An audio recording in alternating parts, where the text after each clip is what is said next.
Hi hello नमस्कार. आज आपण पाहूयात फ्रीजचं डीप क्लिनिंग कसं करायचं. आपण क्लिनिंग करतो पण आपण वरच्यावर क्लीन करतो, पण जे पिवळसर डाग वगैरे पडलेले असतात ते कसे काढायचे ते आपण पाहणार आहोत. कारण की फ्रीज म्हणजे आपलं काही जीव की प्राण आहे. आता सध्या तरी फ्रीज काही असलं की उठसूट आपण फ्रीजमध्ये ठेवतो. त्याचमुळे आपल्याला फ्रीजचं डीप क्लिनिंग करणं देखील तेवढंच महत्त्वाचं असतं, जेणेकरून आपलं फ्रीज जास्त दिवस टिकतं. आणि फ्रीज क्लीन करताना काय काळजी घ्यायची हे सुद्धा मी तुमच्यासोबत शेअर करणार आहे. तर व्हिडिओ नक्की शेवटपर्यंत पहा. आणि तुम्ही चॅनलवरती नवीन असाल तर प्लीज चॅनल सबस्क्राईब करा, व्हिडिओला लाईक करा आणि कमेंट देखील करा. चला जास्त वेळ नाही घेता आपण व्हिडिओला सुरुवात करूयात. तर सगळ्यात अगोदर आपल्याला काय करायचं आहे, बटन बंद करायचं आहे, पिन काढायचे आहे आणि नंतरच आपल्याला फ्रीज साफ करायला घ्यायचं आहे. आपण बऱ्याचदा काय करतो हे करत नाही, पण हे करूनच तुम्ही फ्रीज साफ करायला घ्या. असं अदरवाईज घेऊ नका फ्रीज बंद न केल्याशिवाय. आणि तुम्ही पाहत असाल माझ्या फ्रीजमध्ये किती हा भाजीपाला वगैरे आहे, पातेले वगैरे आहे, दुधाचे दह्याचे वगैरे. तर असा पसारा माझ्या फ्रीजमध्ये असतो. अगदी माझ्याकडे ते असतं ना फ्रीज ऑर्गनायझर वगैरे, तसं काही नाही आहे. जे आपले साधे डब्बे असतात त्याच्यामध्ये मी सामान ठेवते. आणि भाजीपाल्यासाठी पण तसल्या बॅग असतात, त्यासुद्धा नाही आहेत. माझ्या कॅरी बॅगमध्ये मी भाज्या ठेवते. सगळं आपल्याला रिकामं करून घ्यायचं आहे. आणि फ्रीजमध्ये जे काही आपले डाग पडले आहेत, पिवळसर वगैरे, सोया सॉसचे वगैरे डाग असतील ते सगळे आपण काढणार आहोत. तर त्यासाठी आपण एक सोल्युशन बनवणार आहोत. त्याने आपण काढूयात ते सगळे डाग. अगदी इझिली निघतात. आणि तुमचं फ्रीज जर असं पिवळसर वगैरे असेल, काही काळपट वगैरे झालं असेल, सगळे डाग त्या फ्रीजने निघतील. तर इथे मी तुम्हाला डाग दाखवते बघा. इथे हा सोया सॉसचे डाग वगैरे आहेत. इथे पण पिवळे डाग आहेत. इथे आम्ही पाण्याच्या बाटल्या ठेवतो आणि इथे सुद्धा तुम्ही पाहू शकता. सगळं आता मी पसारा काढून घेतला आहे. एकदा तुम्हाला मी फ्रीज दाखवून घेते किती ते घाण झालेला आहे ते.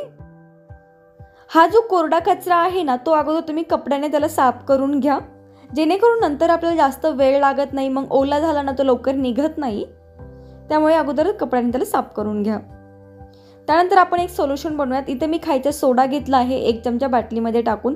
त्यानंतर इथे हे लिक्विड घेतलं आहे. लिक्विड आपल्या सगळ्यांच्याच घरात असतं, सोडासुद्धा आपल्या सगळ्यांच्या घरात असतो. त्यानंतर इथे मी एक अर्ध लिंबू त्यामध्ये पिळून घेत आहे आणि पाणी टाकून घेतलं आहे. इथे छान आपलं सोल्युशन बनवून तयार आहे. स्प्रे बॉटलीमध्ये भरून घ्या एखाद्या.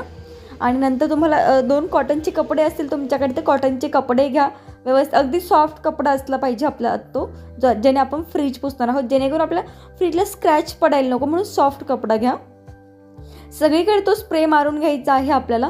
पण जो मधला जो पार्ट तुम्हाला दिसत आहे ना, तिथून फ्रीजमधली हवा येत असते. त्याच्यामुळे त्याच्याकडे अजिबात स्प्रे मारू नका किंवा त्याच्याला असं रगडून त्याला पुसू देखील नका. जो भाग आहे तो मधला तो तसाच सोडून द्या. इथे मी सगळीकडे स्प्रे मारून घेते अगोदर.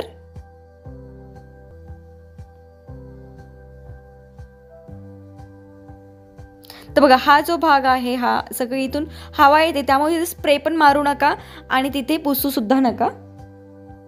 कारण त्याच्यामध्ये पाणी वगैरे गेलं तर ते खराब होण्याचे चान्सेस असतात. त्यामुळे तिथे तुम्ही हे करू नका, स्प्रे वगैरे मारू नका आणि पुसू नका. अगदी हलक्या हाताने जर वाटलं साईडला ती पुसू शकता. त्यानंतर आपल्याला अशी काथा घ्यायचा आहे, जेणे असं सॉफ्टवाला घ्यायचा आहे. त्याचं ग्रीन जी साईड असते त्याने आपल्याला घासायचं नाही, तर फ्रीजला तुमच्या स्क्रॅचेस पडतील. जे सॉफ्ट भाग आहे त्याने आपल्याला हे सगळं घासून घ्यायचं आहे. तर अगदी स्प्रे मारल्यानंतर मी सगळीकडे असं व्यवस्थित घासून घेते याला. आणि लगेचच डाग निघतात त्याने लवकर खूप. तर हे माझ्याकडून ते निघत नव्हतं. जे स्टँडच्या वरती हे झाकण जे असतं आपलं फ्रीजवरती ते निघत नव्हतं, त्याच्यामुळे मी तसंच ठेवलं आहे त्याला.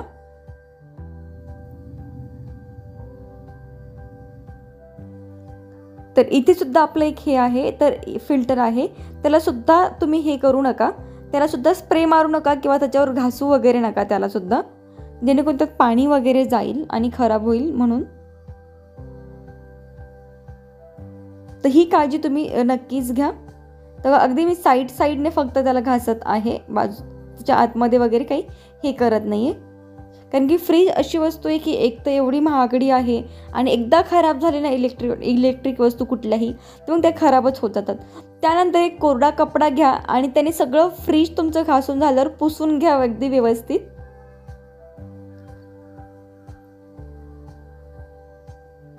तिथे मी पुसून घेत आहे सगळीकडून याला.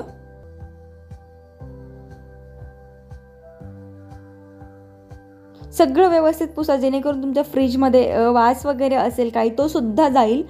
लिंबू वगैरे टाकले त्याने सुद्धा आपला वास जातो, पण बेकिंग सोड्याचा जर वास असेल आपण पुसलं व्यवस्थित तर तो सुद्धा जाईल. तर हा डाग बघा, अगदी बघा इझिली निघतं हे सगळे डाग. त्यानंतर मी हे काढून घेतलं आहे आणि आता हे सुद्धा साफ करून घेत आहे. बघा सगळे डाग जे होते ते आपले सगळे गेलेले आहेत. त्यानंतर कपडा घ्या एखादा, म्हणजे तोच कपडा तुम्ही धुवून घेतला तरी चालेल, पिळून घ्या स्वच्छ पाण्यामध्ये त्याला आणि पुन्हा एकदा फ्रीज तुमचं पुसून काढा. तर पहा, जर घाण निघत नसेल ना तर मी अशी चाकूने काढत असते, निघते सगळी घाण अशी आतमध्ये बसलेली वगैरे असते. तर कपडा स्वच्छ पिळून घेतल्यानंतर पुन्हा एकदा सगळीकडून फ्रीज तुमचं पुसून घ्या, मधला भाग तसंच सोडा.